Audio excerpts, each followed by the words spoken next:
Howdy guys, it's Elenito, and for those who don't know me, I'm a film production student at Cal State Northridge. Today I'm telling y'all my first impressions of the Sony A7R Mark II. Oh my god, look how sexy this camera is, wow!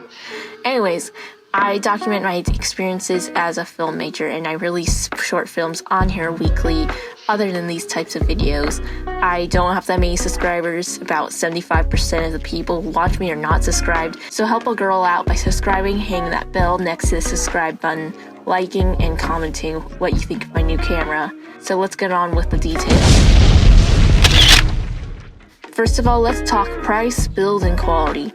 And by the way, I'll show a lot of sample photos I've taken throughout the week that shows exteriors, interiors, and low light photos. Also, a little disclaimer, I'm not using a kit lens because I wanted a really quality glass. So I spent a little more to buy an 85mm Viltrox f1.8 lens, basically because portraits are my thing. So with price, it's 2020, so expect to see a lot of camera gear on sale right now. But for a regular person, this camera seems a little expensive, but honestly, this is a really low price for a professional level camera. Other professional cameras are usually priced at $3,000 or way more. Also, a contributing factor is the fact that I purposely bought a camera that's 2 marks down. So the build. Guys, this is a full frame sensor first of all. Look at just how huge this sensor is. So this thing is letting in a lot of light. So it is really great in low light, captures all tones, and there's a thing called diffraction where usually cameras will unsharpen as you close up on the f-stop, but the fact that this is a full frame, it really reduces this. Also, this isn't a DSLR, it's mirrorless, so it really is a lot more compact, light, fast, and I gotta say, it's great with video. I currently don't own a DSLR because I love the less bulky cameras, which allows me to get more physical in my work. Like, I love doing it at low angles and getting in small spaces. But at the same time, I can't really say that only DSLRs are bulky because I own a cinema camera, which I'm filming on right now, and it's a Canon C100 Mark I, and let's just say I've hit my head on this thing and it does not feel good. Which brings me to my last point. As a C100 owner, you can switch lenses between these cameras.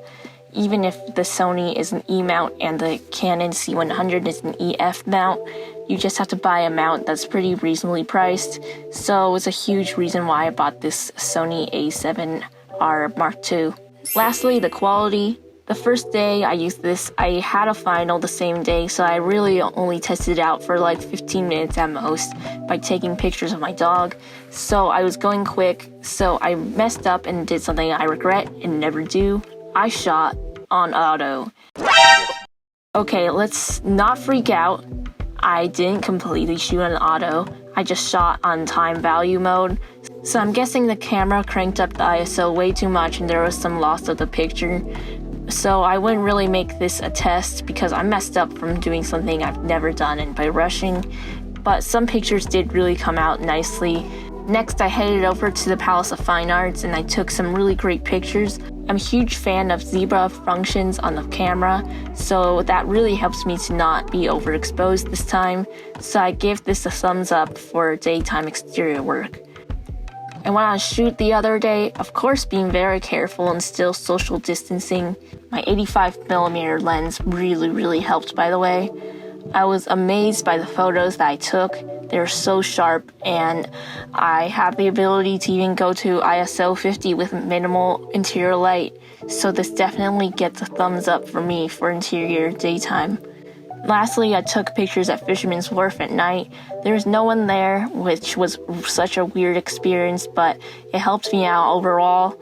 I was impressed with the low light here. I cranked up the ISO to 10,000, I believe, and it was overall pretty sharp. It's only when you really zoom up to your shot do you start seeing the grainy ISO effect.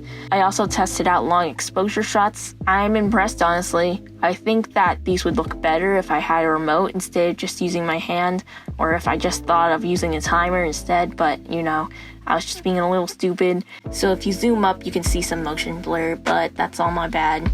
So nighttime exterior and long exposure definitely gets my thumbs up. So that's all my first impressions of the Sony A7R Mark II with my Viltrox f1.8 85mm lens attached. But for those who have other cameras or this camera, what do you think? Are you Team Sony or Team Canon? Don't forget to subscribe, comment, and like, and love you guys.